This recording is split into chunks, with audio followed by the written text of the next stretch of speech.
Karen demands VIP table, claiming to know the owner, but I'm the owner, and she was left crying with a $4,000 bill after my revenge.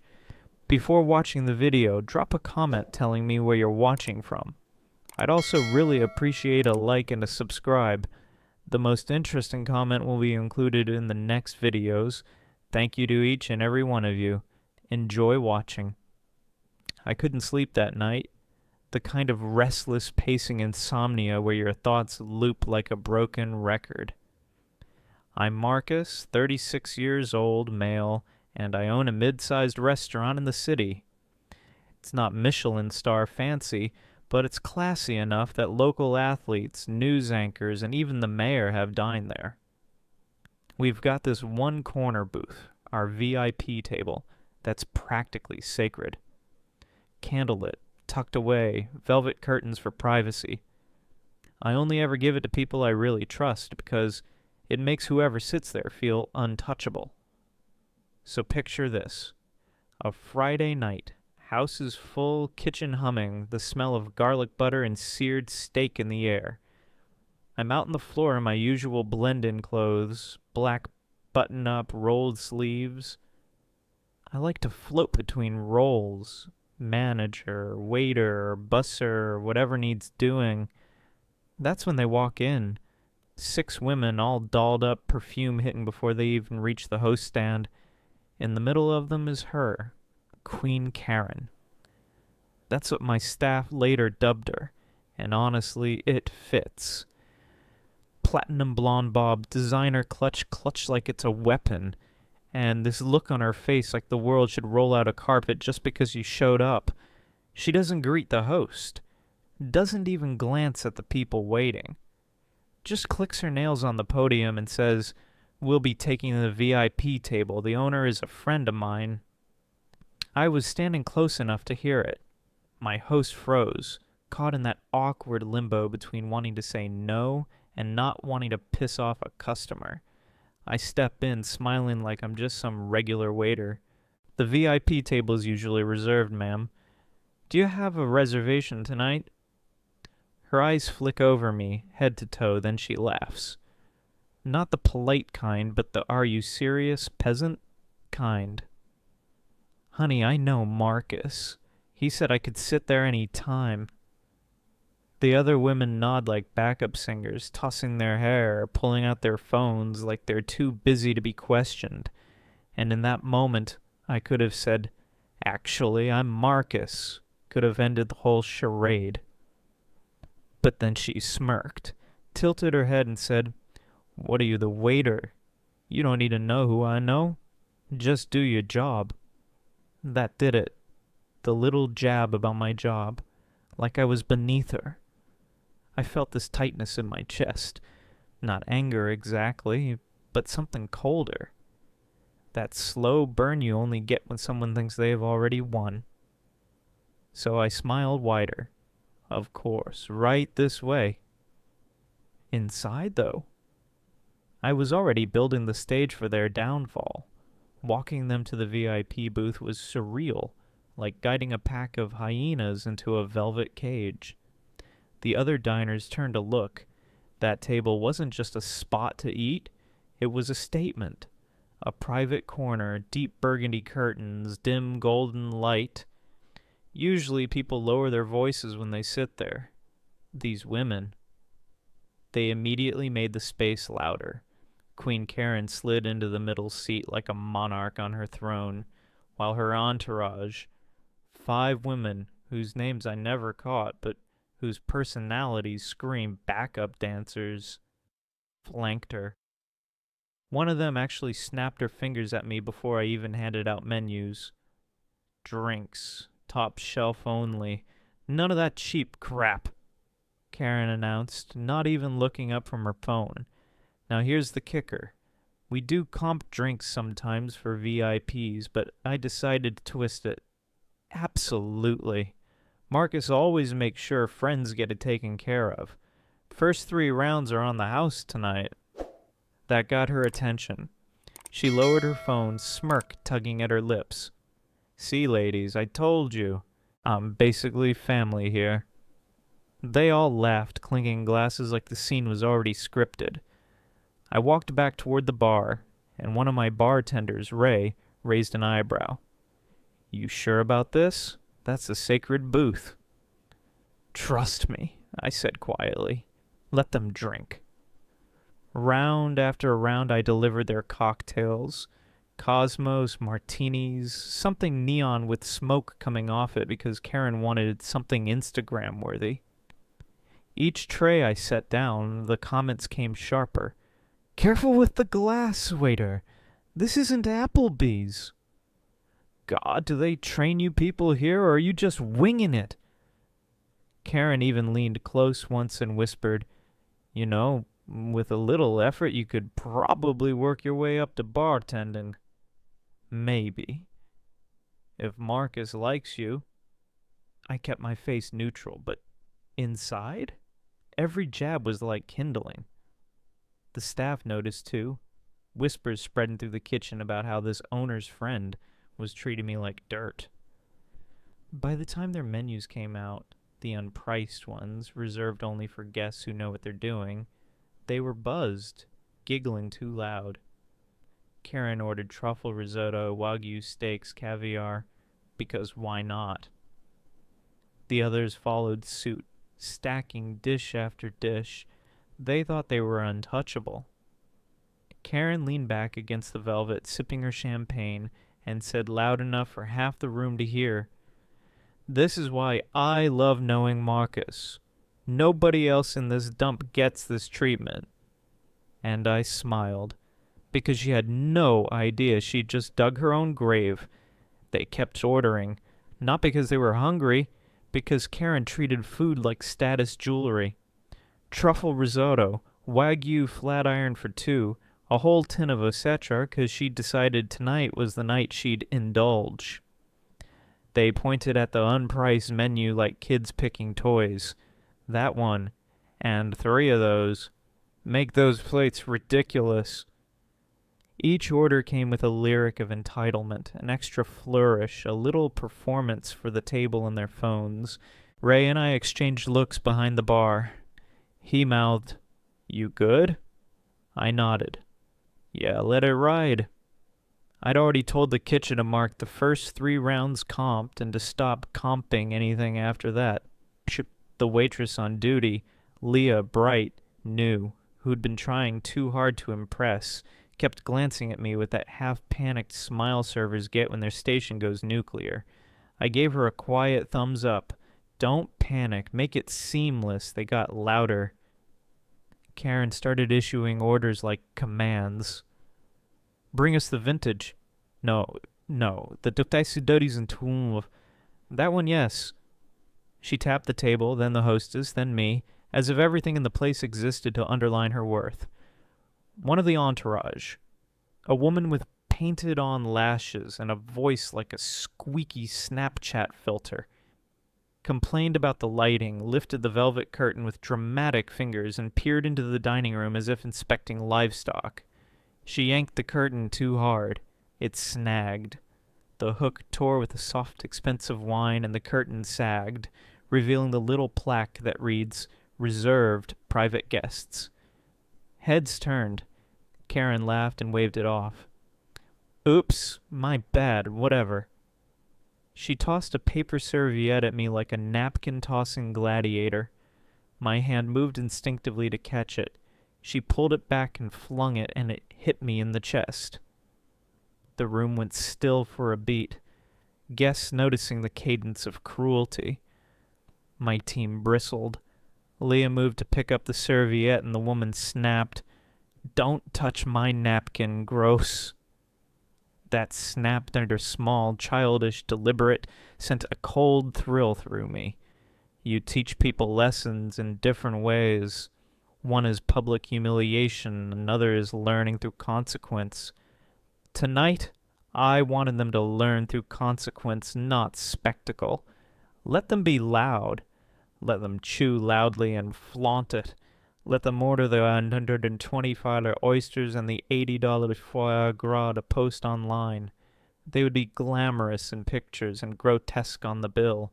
By the third free round, Karen was unsteady, deliberate about it, wobbling between bravado and something brittle beneath. She started talking louder about who she knew, fabricating names like necklaces, linking herself to PR people and city council members. The table ate it up. The backup dancers clucked agreement and filmed everything. "Look at us," one of them giggled. "Living our best lives." I played the invisible man well. I refilled water-wiped crumbs straight in a fork, all while mentally listing what would be charged and when. The sommelier brought the 2012. Leah poured. Karen raised her glass and made a toast to knowing people. She tapped her phone as she said it, fingers flying. For a second, I almost said, "You don't know me," and unmasked myself. Instead, I set the bottle down and let her clink the crystal to her own reflection. When the risotto arrived, the plate looked like art, shaved truffle piled like a crown. Karen inhaled it theatrically, closed her eyes, and said to no one in particular, "Priceless." The word landed in the air like a dare. There's a moment in scenes like this where you either step in and break the thread, or you let it unravel. I let it unravel. The kitchen kept delivering. The bar kept pouring after the complimentary rounds ended. They didn't read the fine print on our menu because they assumed men like me existed only to be looked down on and to serve. That misconception was going to be their undoing. By the time entrees started hitting the table, the atmosphere in that booth was radioactive. Karen's entourage was sloppy with their forks, snapping pictures of every dish while talking over each other. Karen herself sat back like she owned the joint, chin lifted, every bite exaggerated. When the Wagyu arrived sizzling, she clapped her hands like she'd summoned it by magic. Then came the turn. She flagged me down, nails clicking against the empty glass.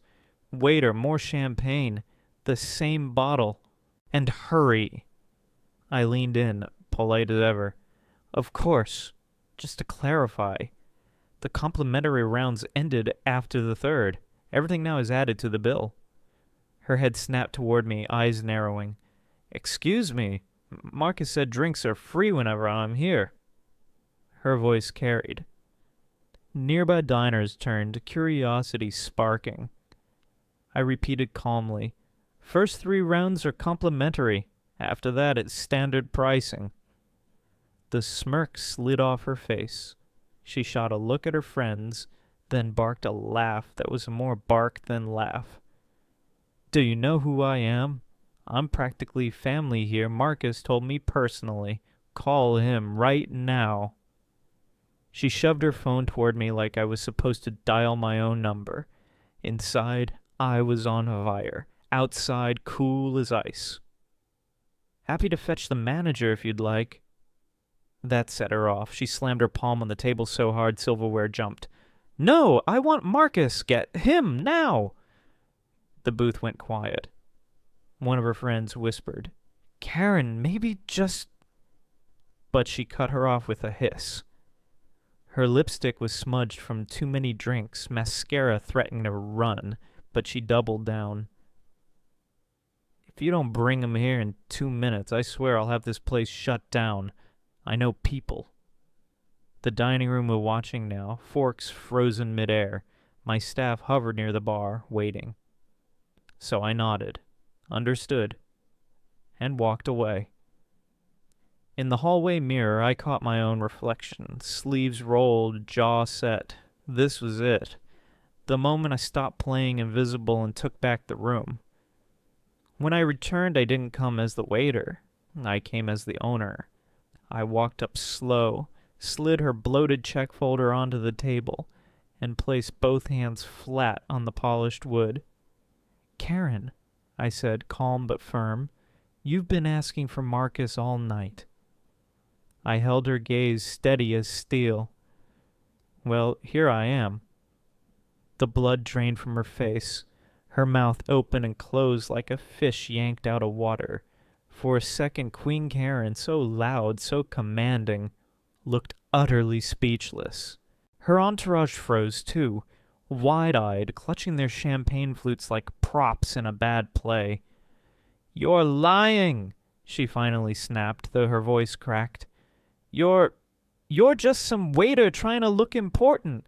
Marcus wouldn't dress like that. He doesn't—" I cut her off with a small smile. "Marcus owns this restaurant. He dresses how he wants." Then I slid the bill toward her.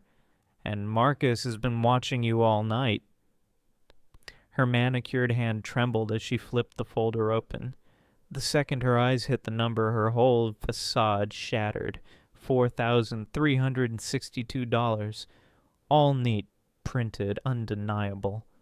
She laughed, a harsh, brittle sound. "This is a joke. It has to be. You padded this. You—" She fumbled with her phone, scrolling desperately. "I'll show you. Marcus texts me." She angled the screen toward me, thumb shaking as she pulled up a message thread. But the text bubbles were so obviously staged, timestamps mismatched, messages written like a teenager pretending to be a CEO. "See?" she stammered. He said everything was comped." Her friends shifted uncomfortably. One whispered, "Karen, this looks fake." That was the final crack. Karen's voice went high-pitched, frantic. "Shut up! Don't you dare take his side! You all said you wanted this night. You begged me for it."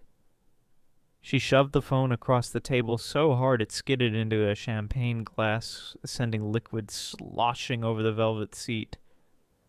The dining room was silent now, diners pretending not to watch while definitely watching. My staff looked at me, waiting for the cue. I kept my voice level, each word like a pin in her balloon. "You claim to know me. You insulted my staff. You treated my home like your playground. And now you're caught." I tapped the bill. "This is yours. All of it. Pay it or I'll have to involve security." Her face crumpled. Anger, fear, humiliation colliding at once. "I don't have that kind of money," she screeched. "Nobody here does. Who even charges this much for food? This is robbery." But one of her friends, the quieter one in a red dress, slid her card out with shaking fingers. "I'll cover my part," she whispered, not looking at Karen. Another followed. Soon 5 cards lay on the table, everyone scrambling to avoid going down with her. Karen stayed frozen, tears streaking her makeup. She finally pulled her clutch open, hands trembling, and dropped her platinum credit card on the pile like it weighed 100 pounds. As I collected the cards, she whispered, barely audible, "You'll regret this. You'll see who I really am." But in that moment, everyone already had. All right, this is where everything tipped from dinner table drama into fallout I never could have scripted. The women filed out like prisoners leaving court, wobbling on heels, mascara streaked. Karen went last, chin up like she was still queen of something, though her eyes were glassy and red. She didn't look at me when she passed, but she hissed, "You'll regret humiliating me." I thought that was the end. God, was I naive. 2 days later, around 4:30 p.m., a man in a tailored gray suit walked into my restaurant. Tall, brewed silver hair slicked back. He didn't sit. He didn't order. He just stood in the doorway, scanning the room until I walked over. "You Marcus?" His voice was clipped sharp. "Yes, sir," I said. He extended his hand, not to shake, just to present himself. "Richard, Karen's father." My stomach dropped, but I kept my smile. "How can I help you?" He gestured toward the bar. "We need to talk." We sat. He ordered a scotch. Didn't sip it, just let the glass sweat between his fingers. "My daughter came home in tears. Said you embarrassed her, overcharged her. treated her like a criminal. He leaned forward. That true? I didn't answer with words. I pulled my phone out, clicked the screen, and slid it across the bar. Security footage, crisp audio, Karen declaring she knew Marcus, belittling staff, laughing about being untouchable. Then the check reveal, her fake text messages, her meltdown. Richard watched stone-faced, didn't move, didn't blink. By the end, he looked 10 years older. He drained the scotch in one swallow, slammed the glass down, and stood. Without a word, he marched to the door. Karen was waiting outside. I only realized because when the glass swung shut, I caught sight of her through the pane. Richard's voice thundered in the street. Do you have any idea how you look? Do you have any idea what you've done to my name? The staff peered from the windows. Customers froze with forks midair. Karen was sobbing, clutching her clutch like it could shield her, while Richard dragged her toward a black sedan, barking at her every step. I didn't follow, didn't need to. When I came back inside, the dining room broke into applause. Not polite claps, loud, cathartic, rising like a wave. My staff joined in, grinning, relief pouring off them. Later that night after close, I took the bill, the original $4 to $362 receipt, and framed it, hung it on the back wall of my office, a trophy, not of money, but of the night entitlement walked in wearing heels and walked out stripped bare. And me? I slept like a baby for the first time in weeks. The story didn't end with Karen's tear-streaked exit or her father dragging her out like a grounded teenager. If anything, that was just the spark. Word spread. By Monday, whispers had turned into noise. A couple who'd been dining that night posted on Facebook about the owner who calmly outsmarted a table of entitled women. Then one of my servers leaked a screenshot of the receipt, with the names blurred but that number glaring in bold. It hit local foodie groups first, then the wider city gossip pages. Within 48 hours, half the city had an opinion. At first it was hilarious. People came in asking, "Is this the place?" We had reservations triple in a week. My staff walked a little taller, especially Leah. The young waitress Karen mocked.